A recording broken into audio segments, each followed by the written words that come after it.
You get it? I'll begin with a word of prayer. Dear Father, we thank you for this day. Lord, thank you for the students. Just pray you'd be with us today. Help us to just glorify you what we do, Lord. In your name I pray. Amen. It occurs to me I zoomed the camera out for the sake of seeing something at the end of last class, and I probably never yet fixed it. Oops. There we go. Should be good. Okay, so I'm very fond of the example I showed you at the end of last class, but I think it's good for us to try something a little bit more mundane. So today I'll be doing examples of the surface integral of f. So basically we're calculating the flux of a vector field through a surface, and I said last time that this is basically the integral over the domain of f evaluated at the parameterization for the surface, dot product with partial x, partial u cross partial x, partial v,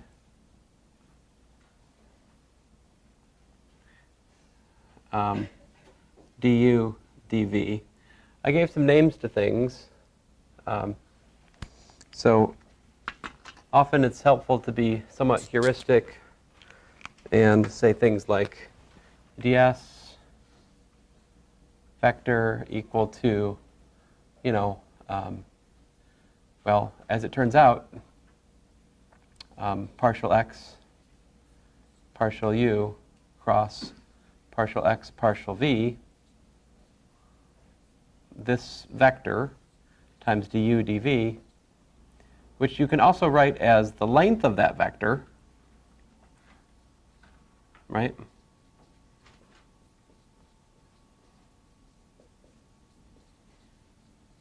Times du dv n hat, right? Both of these things I gave names to. I said that this, well, really anything here, is the vector surface area element. Sometimes they'll tack an infinitesimal in there somewhere. And then, on the other hand, ds is this just the length of this vector. I really should have been calling this thing n rather than writing this cross product like 15 dozen times up here. Oh well, it's too late.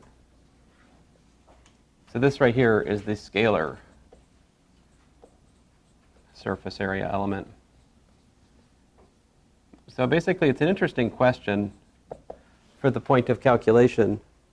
When you encounter a new surface, you ask yourself the question, what's the surface area element to this surface?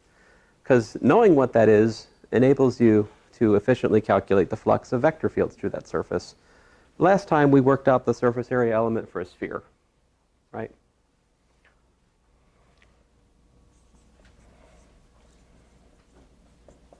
What did we find? That the sphere parameterized by what? Phi theta r cosine theta sine phi r sine theta sine phi r cosine phi.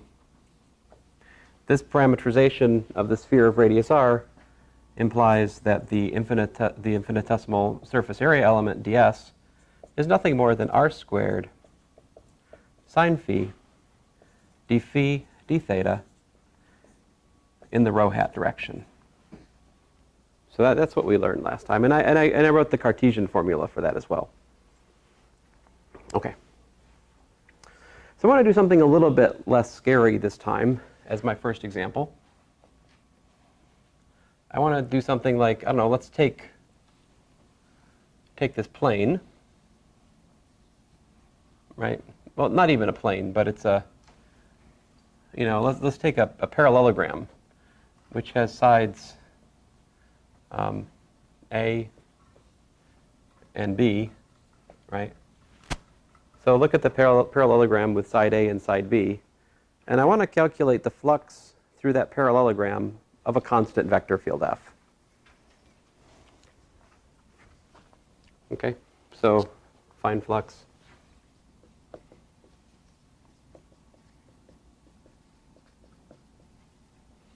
Through P of F constant.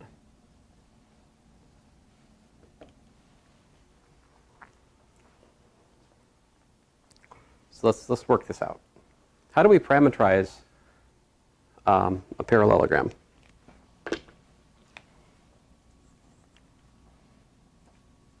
How about this? We use x of uv.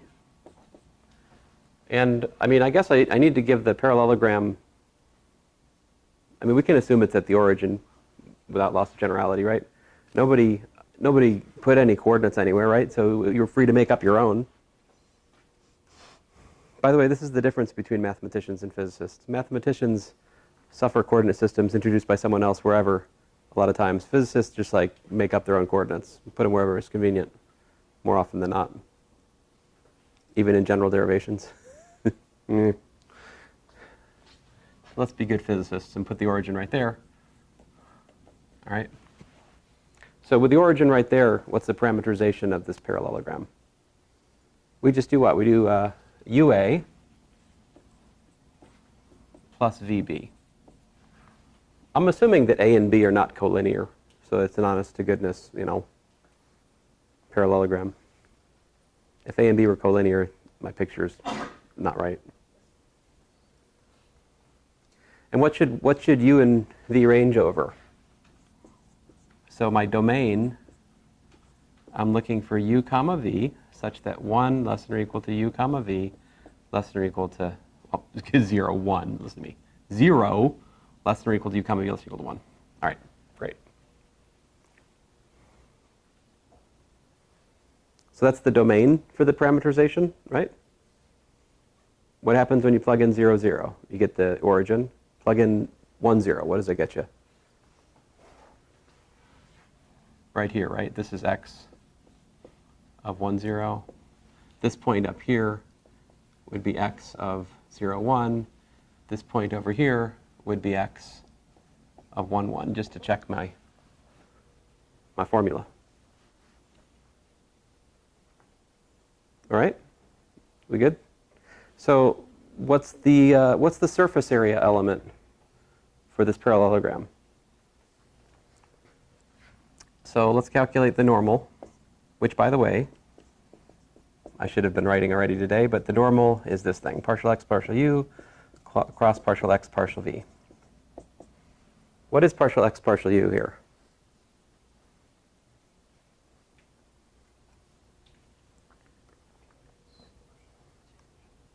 A and B are constant, okay? It's just A cross B, right? This should not be surprising. The normal to a parallelogram that has sides A and B is A cross B. That's a vector which is perpendicular to both A and B, and hence the parallelogram. Nothing surprising here, I think. And so, great. The integral over the parallelogram of f dot ds, right? That's equal to the double integral over the domain of f dot what? F dot A cross B, right? Du dv.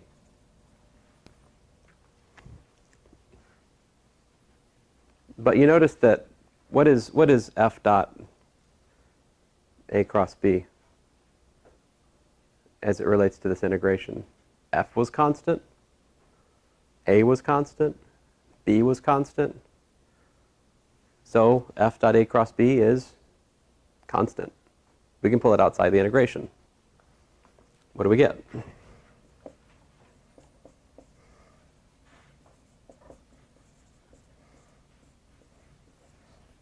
So what's the double integral over d of du dv? That's the area of d, is it not? What's the area of d, by the way? What is d? It's the unit square, right? What's the area of the unit square?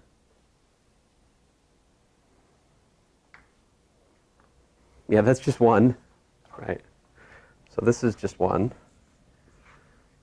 And so you get f dot A cross B. And can you guys tell me what that is in terms of stuff we learned at the start of this semester? I mean, we could rewrite that as f dot the unit normal to the parallelogram times what? A, B, sine theta, if you like, where theta is the angle between A and B, right? But what is that? What is AB sine theta? It's what?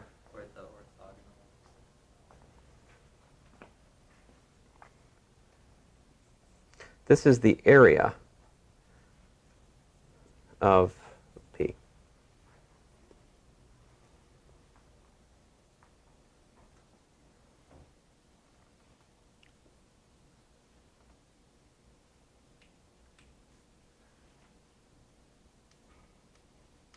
So what we just found is the flux of a constant vector field through a parallelogram is the component of the vector field that cuts through the surface, that's f dot n, times the area of the parallelogram. If you've been taking Physics 232, you've used this idea already, right? A constant vector field over an area. You just find the angle between the normal and the vector field, right? You find the normal component to the vector field, multiply by the area, that gives you the flux. This is the most simple, in some sense, case of flux. Constant vector field, flat surface. I made it a parallelogram to make it interesting, but of course you could do this for any old shape in the plane, right?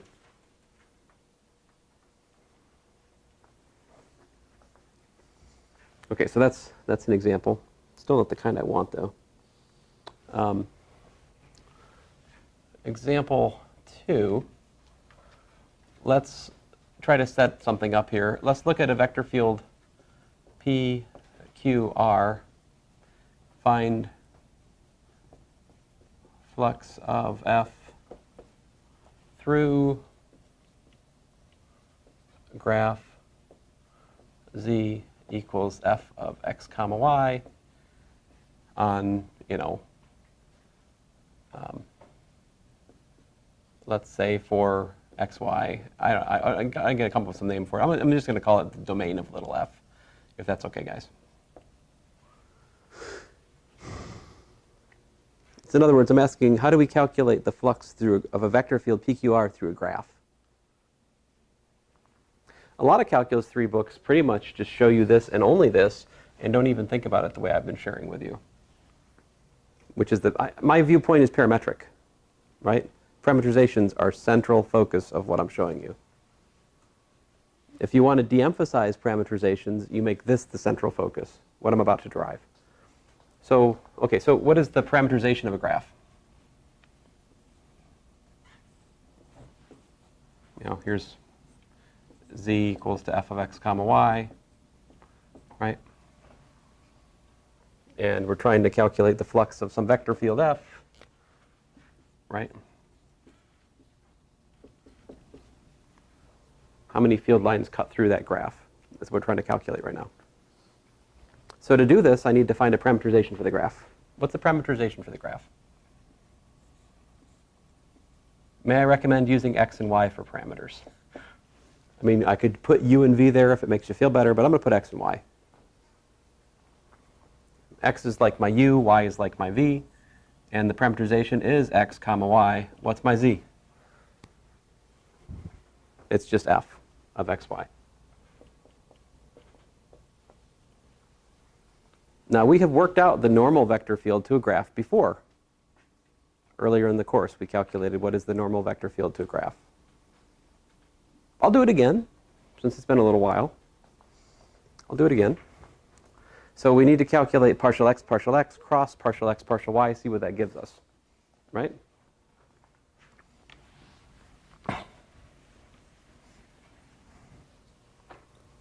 So what is partial x cross partial x partial y? That's my normal vector field. So that's going to be the determinant of x hat, y hat, z hat. That's 1, 0, fx. This is 0, 1, fy. So the normal field, normal vector field at xy is simply minus fx minus fy, 1.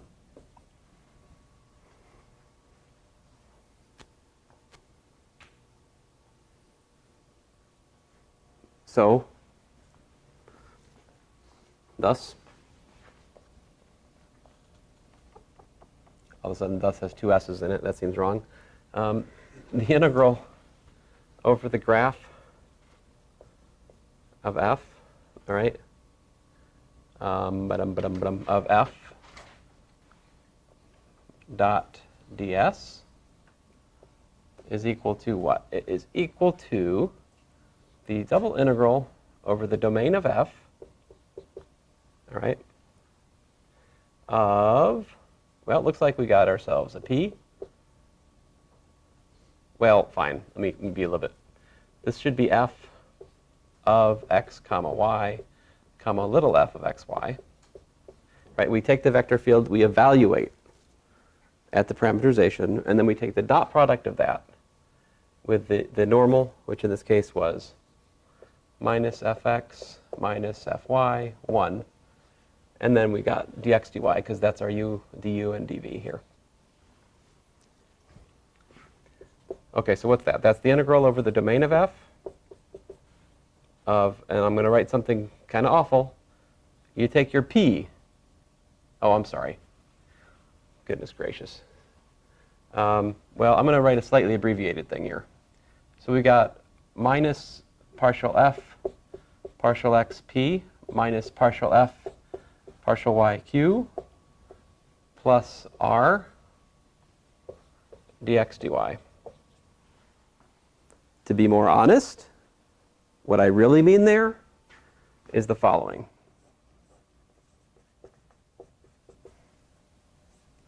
So what we got here is r, which is, by the way, evaluated at x comma y comma f of xy, minus partial f partial x times p, which is, by the way, evaluated at x comma y comma f of xy,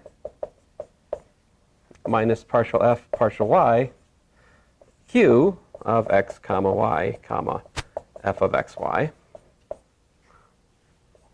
dx dy. There you go. That's the surface integral of a vector field PQR through the graph z equals f of xy.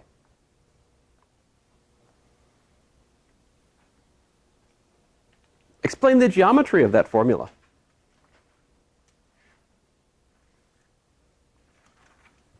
Is it obvious?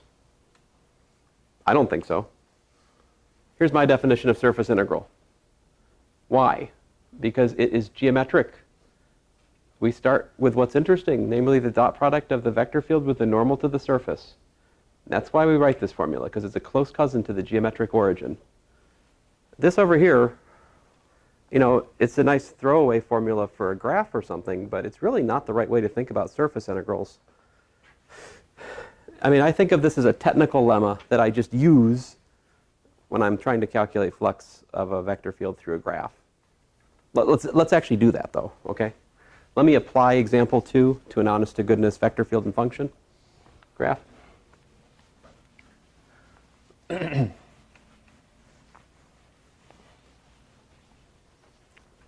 So here's an example. Let's see here. So suppose you have f of xyz equal to k times xyz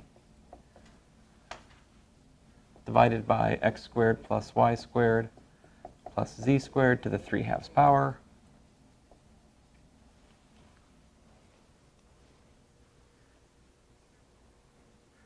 You're like, again? Really? Can't you let it go? I know. But I want to think about a different surface this time. I want to think about, so like here's a cube which is centered on the origin, and I want to calculate the flux of f through the top face. So here S is what? So let me tell you the corners here. You know, 1, 1, 1, let's say. This one over here would be like 1, minus 1, minus 1, I guess. I'm trying to make the origin in the middle of this thing, okay? But it goes like, the far back corner is minus 1, minus 1, minus 1. 1, 1, 1 is this like furthest out corner. I'm trying to put the origin at the center of this cube. Does it make sense? So what's the equation? The top face is a graph, right? It's z equals to what?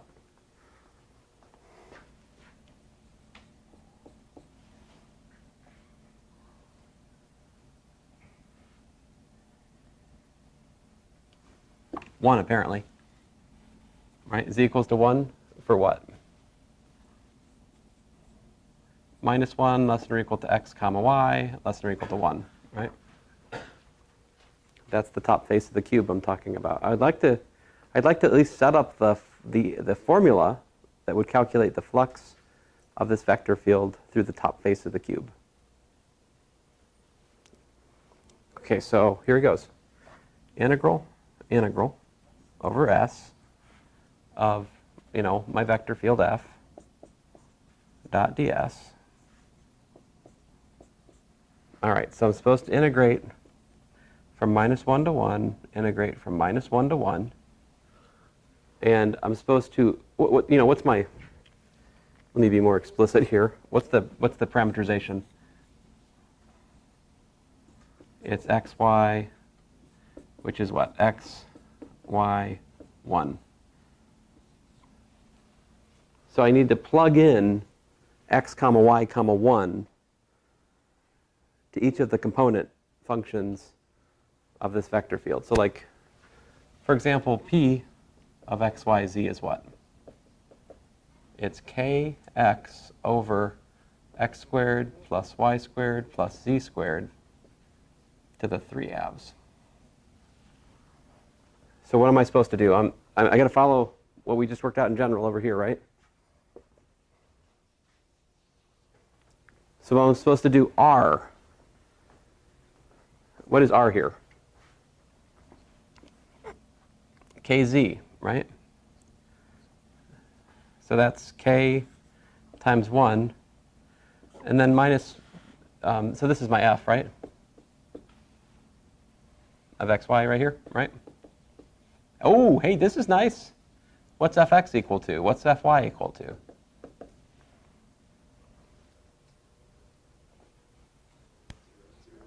Yeah, 0. So the last two terms, right? And you've just got k times 1 minus 0 minus 0. But it's divided by what? Don't forget there's x squared plus y squared plus 1 squared, which is 1, to the 3/2, dx dy. So I'll rewrite it. I'll pull the k out. I mean, why not?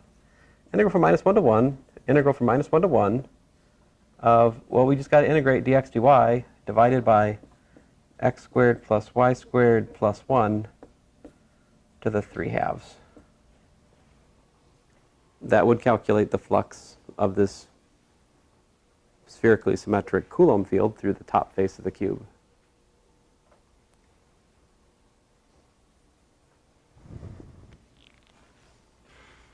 You guys remember how to do these integrals from Calc 2, right? I mean, in principle. But in practice, I'd rather you didn't. I'd rather you think like this. We have a sphere, right? Inside that sphere, we can inscribe the cube, right? In that sphere, the flux of the vector field goes out equally in all directions all at once because it's a spherically symmetric vector field. What was the flux of the vector field through the entire sphere? We worked that out yesterday. 4 pi k. 4 pi k. You're thinking of the circle. 4 pi k was the flux through the entire sphere, right? So if that's symmetrically arranged around the whole sphere, the cube also has this kind of symmetry, right? No face is preferred. How many faces are there on the cube? 6, right? Any field line that pierces the sphere has to pierce a face on the cube. There's no way you can get through the sphere without going through a face on the cube, right? So it's the same flux we're talking about. And so it stands to reason then that this integral works out to what?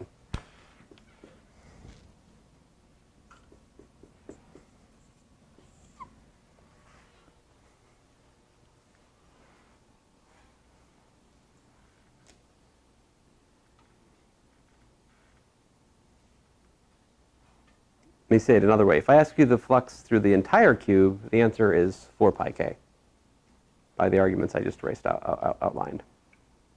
So through one face of the cube, it's just that divided by 6.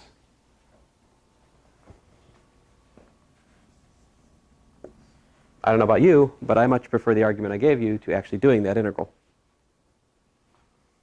Right? Okay. So that wasn't an entirely honest example of a graph, because I didn't actually do the calculation, did I?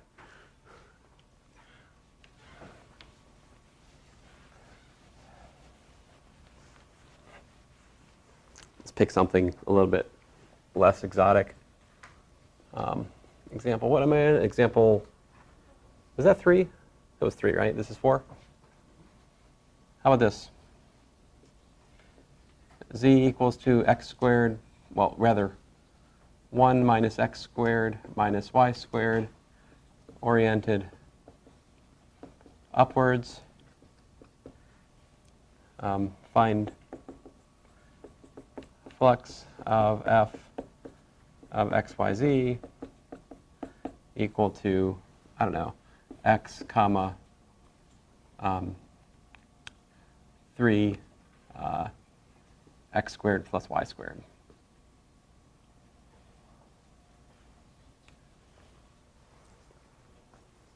Now, it's not clear yet what I mean by that.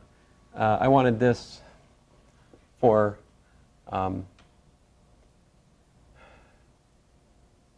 x squared plus y squared less than or equal to 1. So what that does is it says I'm just looking at the top of the downward opening paraboloid, right? So there's like, maybe this is where x squared plus y squared is equal to 1 here. And so we're just looking at the flux through that, right? And what's beneath we don't care about, because I fixed the domain by x squared plus y squared less than or equal to 1. That's a graph, right? Okay, so here we go. The flux of this, f dot ds. Let me call this thing S for lack of imagination, is what? So we're going to integrate over the unit x squared plus y squared less than or equal to 1, right? That's my domain for the graph. And then what am I supposed to do?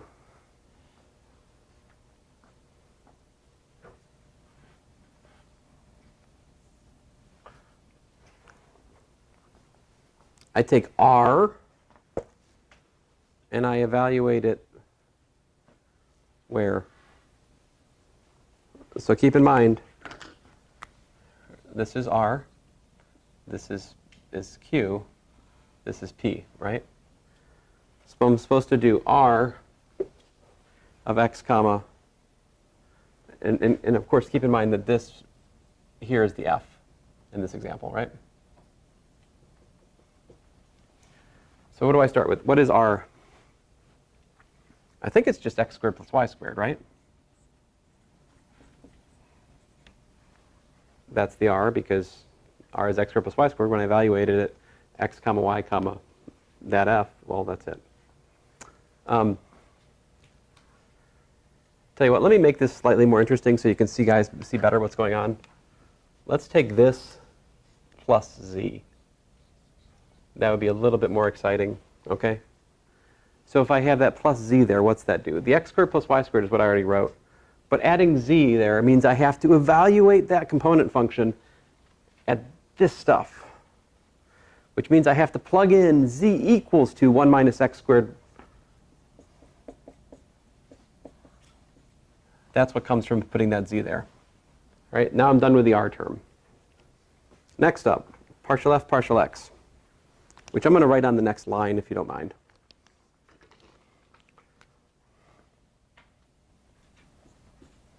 So we have minus, and what's partial f, partial x? That's actually minus 2x, isn't it? And then what are we supposed to do? We're supposed to take our p and evaluate at the graph, which means what? It's just x again, right? So that's it.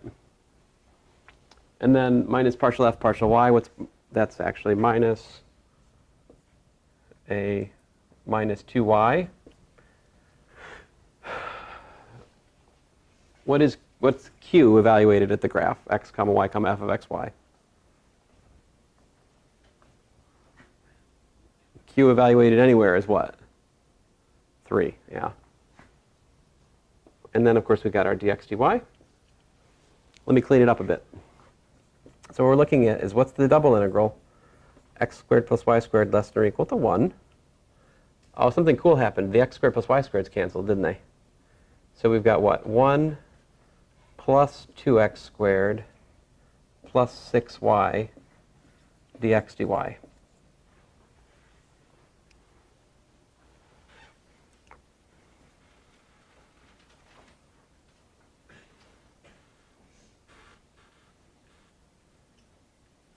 How should you do such an integral?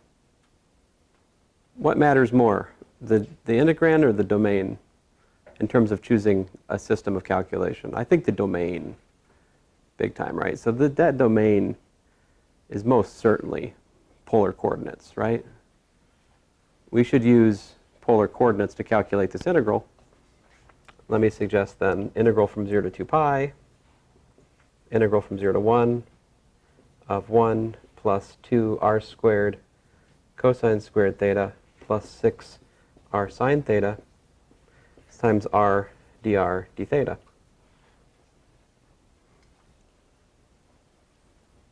Notice that the sine theta term is going to integrate to 0 because we're integrating sine across 2 pi. So I can ignore this term. That's going to be gone. The cosine squared term integrates to pi. So I'm running out of board space here, but what we're going to get is 2 pi times the integral from 0 to 1 of RDR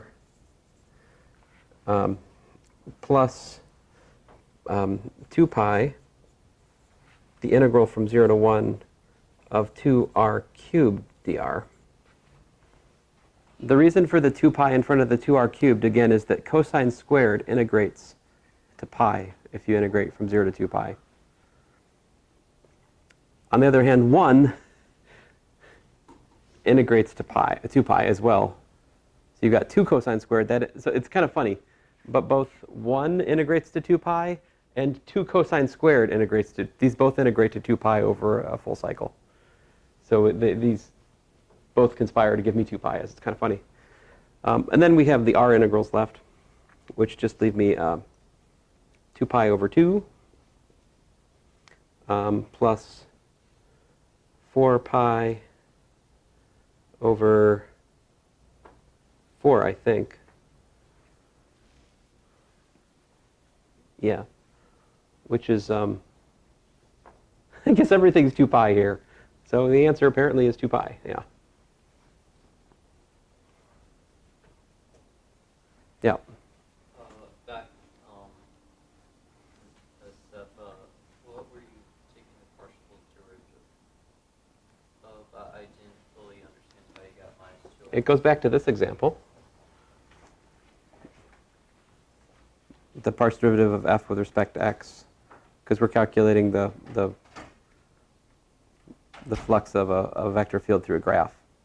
So when you parameterize a graph, this formula appears that says you have to multiply partial f partial x times p and partial f partial x times q with minuses in order to calculate the flux through the upward oriented graph. How do I know that this graph is upward oriented? What's that? Because it says so, but how do I know, excuse me, how do I know my formulas are given for an upward oriented graph?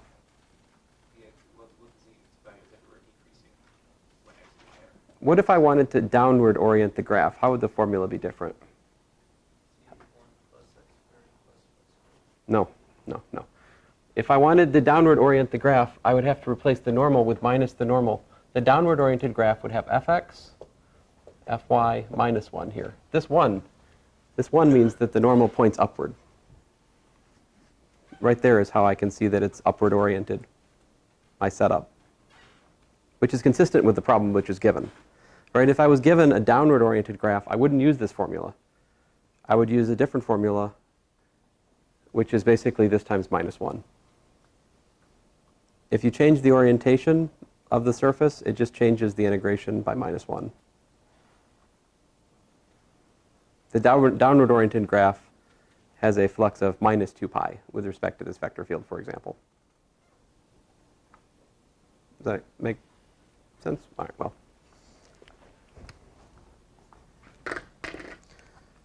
So, in retrospect, can you tell me which of these terms actually led to that 2 pi? Can you tell me, do you have an intuition for looking at this vector field? What actually led to the result?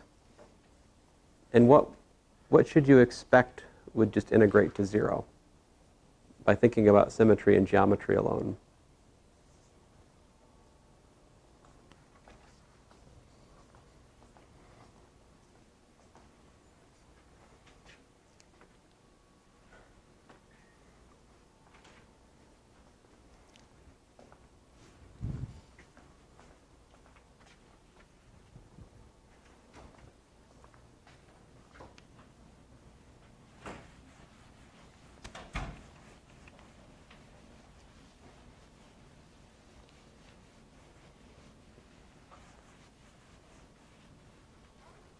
So here's the picture, right? And so let's think about some different vector fields. First of all, let's think about the vector field 0, 3, 0. What's that look like? First of all, this shape, z is there, right? I think. Something like that. See, I'm not entirely sure. Where does it go to? Oh yeah, when x squared plus y squared is equal to 1, it said z equals to what? 0. So my picture's not wrong. This is just the part of the paraboloid that's above the xy plane. So if you think about this vector field, this constant vector field, also known as 3y hat, well, think about it. What's happening?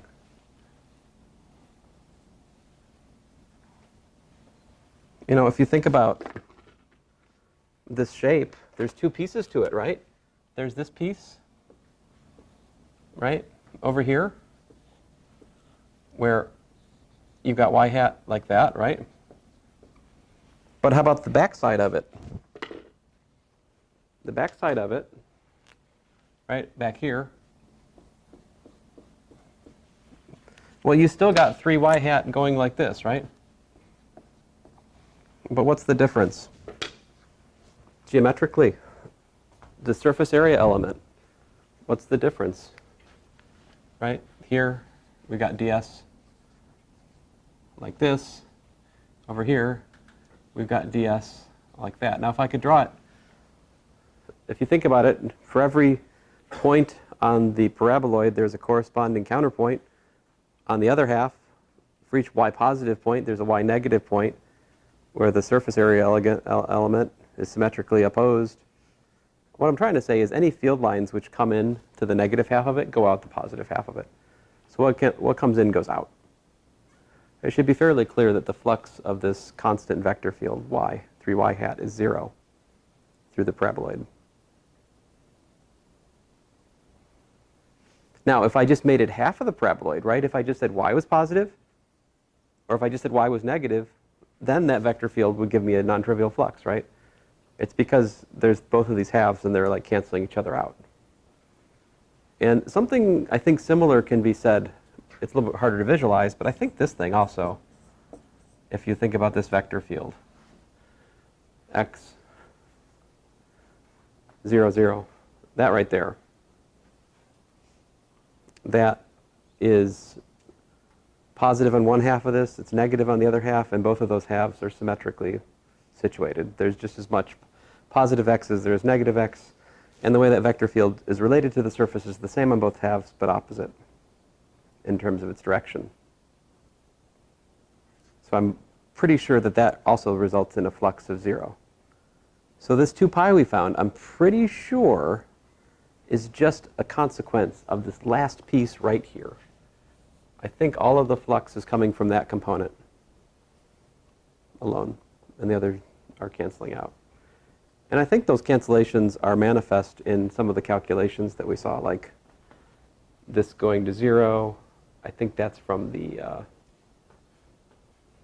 well, anyway, I shouldn't speculate more without really going into details, but anyway, that's, sometimes these kinds of deliberations are helpful in understanding a calculation or understanding that you made a mistake, all right? So I try to spend a little bit of time on things that aren't really calculational. They're more conceptual sometimes, yeah? All right, moving along. The next on my standard list of examples is a cone. Excuse me, cylinder. So how about a right circular cylinder? Can we find the surface area element for that?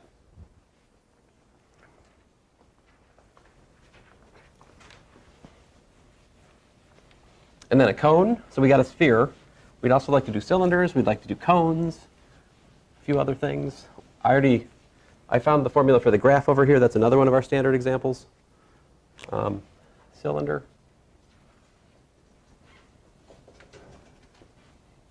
So the cylinder looks something like this, right? So I'm going to make it go in the z-axis. So let's say cylinder, its equation, x squared plus y squared equals to r squared, right?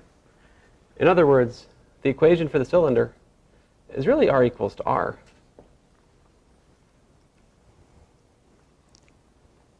So what's the parameterization of the cylinder? May I suggest that we use cylindrical coordinates and freeze r equals to r. So that leaves us with what? R and theta, yeah? And so the parameterization of a cylinder should be something like, oh, I'm an idiot. I'm an idiot. Yeah, let's say theta z. Actually, I'm not entirely sure. Here's a question. Should it be theta z or should it be z theta? The choice matters. If we flip the order of the parameters, that turns the normal upside down. We'll decide in a couple minutes whether or not this is the right choice. I'm trying to find the outward. I mean, here's a picture. I want to find, if I wanted to picture it, I want something like this. I want the ds to point out like that. I want the outward pointing normal. That's what I'm trying to find. Okay, anyway. So here we got our cosine theta, our sine theta, z, right? Where I'm using the cylindrical coordinate formulas to motivate the parameterization. And let's see here. Now I got my partial x, partial theta, cross partial x, partial z. That should be the determinant of x hat, y hat, z hat. Let's see here. Partial theta gives me a minus r sine theta, r cosine theta, joyfully 0. And then the z, oh, even more joyfully, 0, 0, 1. So the normal, putting theta first and z second, calculates to be, what does it calculate to be?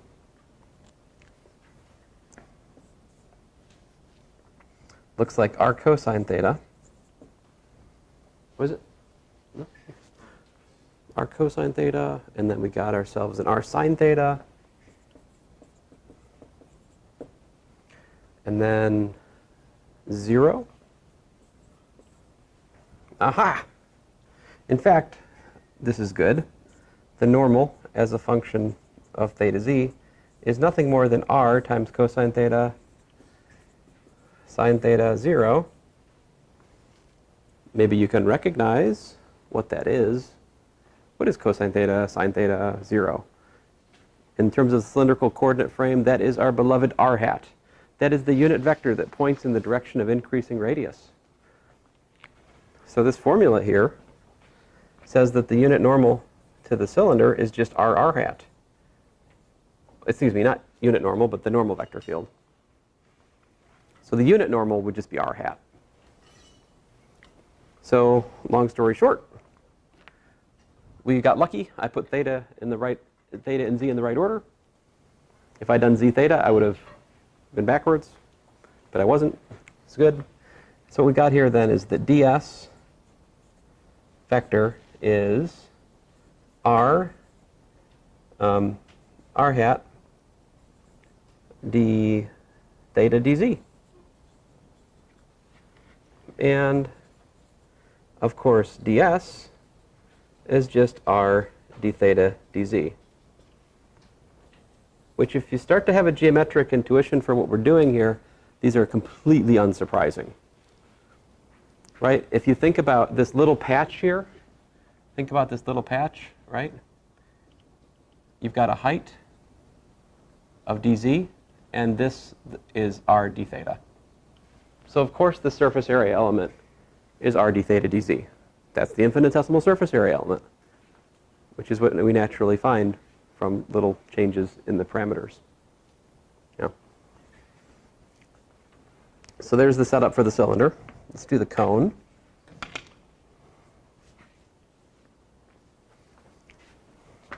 Yeah.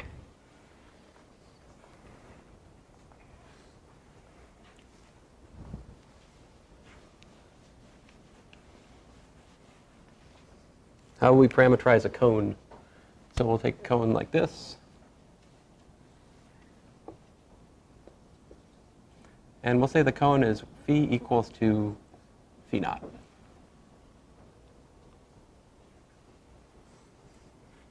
And suppose I want the ds to be like this. I want the ds to be pointing down. All right? In other words, I want the ds to be pointing in the direction of increasing phi. You can expect that the ds should be in the phi hat direction. Right? What's the parameterization of the cone? What should we use? How about rho and theta? I think that's going to be wrong. We want to do theta and rho like that. The reason I know that is I know that theta hat, well, this I know that rho hat cross phi hat is theta hat, and I happen to also know that theta hat cross rho hat is phi hat. So that convinces me I should do it like this. Anyway, let's work it out. So the formula here would be cosine theta sine phi naught, sine theta sine phi naught, cosine phi naught, where phi naught's a constant which describes the cone. A lot of the times I'll ask you guys a question with phi naught equal to pi over 4, or pi over 3, or pi over 6, something like that. It makes it nice and easy. Sorry, I see we're... Wait a minute. When did we start today? 9:05. Oh, we're almost done. So anyway, you calculate partial x. I won't actually go through it all. I'll just write down the answer. Partial x, partial theta, cross partial x, partial rho. That would be the normal theta rho. When you work this out, what you get is rho sine phi naught phi hat.